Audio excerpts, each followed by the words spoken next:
It is Adrienne from Fame Consulting. Fame stands for Financial Abundance Made Easy. I'm a licensed CPA. I work with a lot of individuals, entrepreneurs, people who are real estate investors or real estate adjacent, meaning you're looking to get into real estate. And I'm really here to just kind of support you with some things that you should think about if you're going to be venturing into real estate, or if you're currently in real estate. Maybe you're not even in the real estate field and you just want some tips and tricks on, what are some financial things that I should think about if I'm going to be getting into real estate, or if I'm a small business owner and, I really want to make sure that I'm set up for success. Okay. So for today, I wanted to go over two topics with you. The first thing I'm going to talk about is grieving your taxes. So this is for the property owners. I'm talking to you. So if you are someone who's thinking about purchasing real estate, especially in like Nassau or Suffolk County in New York, those counties have really high property taxes. You may be saying, I don't know if this purchase makes sense, or you might be doing the numbers and you might say, okay, what can I do about these property taxes? There is the potential that you might be able to lower your assessed property taxes by grieving your taxes. So grieving is really the process of, submitting paperwork to your county, your city, your town, basically saying, hey, can you reevaluate the assessment that you've done on my property? Because I think you're charging me too much in property taxes. It's not guaranteed that it will always be accepted, but why not shoot your shot, right? So if you're thinking about grieving your taxes, one of the things that you should do is figure out where all the places that I'm currently paying taxes. For example, if you own a property in the town of Hempstead, there are village taxes, there are county taxes, or town taxes. You have to figure out where are all the places that this property is being taxed and who's the authority. So some places that you might want to look in order to figure out who's the tax assessor here is your HUD or Alta statement from closing. That should list out all of the places where property taxes are being paid to. You could reach out to your accountant. You could reach out to your real estate attorney if they were helping you. If you already have a mortgage, you could also reach out to your bank. You can log into your online account for your mortgage and, look at the escrow account. A lot of times your mortgage statement will have some detail on the escrow there, saying, these are all the places that we're paying them out, including your property taxes, right? So those are some places to look to find out where are my coins going? Where am I being taxed? You could also potentially look it up online. Go to your county website or to the local tax assessor. A lot of times you would put in your property address or your block and lot number, and then you can pull up those records from there. Once you figure out where the money is going, the next step is to figure out, well, what is the process? Are you going to do a DIY where you try to fill out the grievance applications yourself, or you could hire out on a professional? You can always outsource this to someone who specializes in grieving taxes for properties. I'm not going to say any names, but if you Google it online, you can find some companies that you can vet yourself to see if you'd like to hire them to potentially grieve your taxes. Now, if you go the DIY route, I strongly urge you right now to look up when are the due dates. So the due dates will vary by county, by town. Maybe you have two different, like you're paying village taxes and you're paying county taxes. The deadlines don't always line up. And sometimes these windows are only open for 2 weeks. So I strongly urge you to look up the deadlines now, see if those dates have been posted, put them on your calendars now, set a reminder, because if you miss that window and let's say it's open for like a week or 2 weeks or 3 weeks, something very short at the beginning of the year, and you miss it, then you have to wait until the following year and you're stuck with, your tax bill for a whole nother year, right? So let's definitely set those reminders now and try and figure out when these applications are due. And then once you figure out when they're due, you can figure out, okay, I have availability. I can attempt to fill these out myself. Or, you know what, let me think about hiring a professional. Let me see about how much would that cost me. And let me start saving up that money now so I'm prepared when this comes up in Q1 of 2022. So that's my tip for saving money.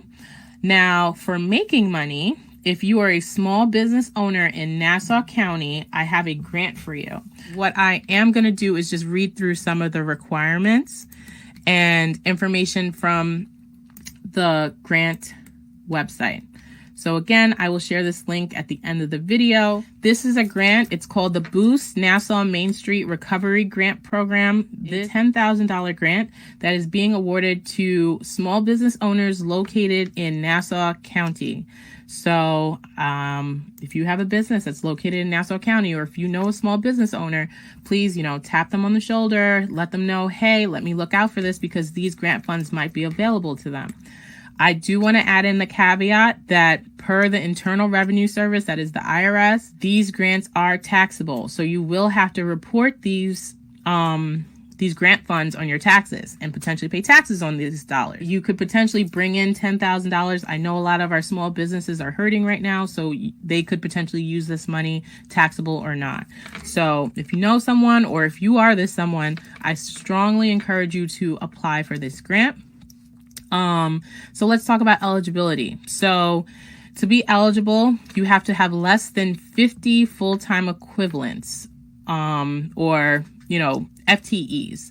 So these are employees who work about 40 hours a week. That's equal to 1 FTE. So depending on your employee schedules, you would do the math and make sure that you do not have more than 50 full-time equivalents. This is for all business sectors, for-profit, and also non-for-profit 501c3s. You must be located in Nassau County.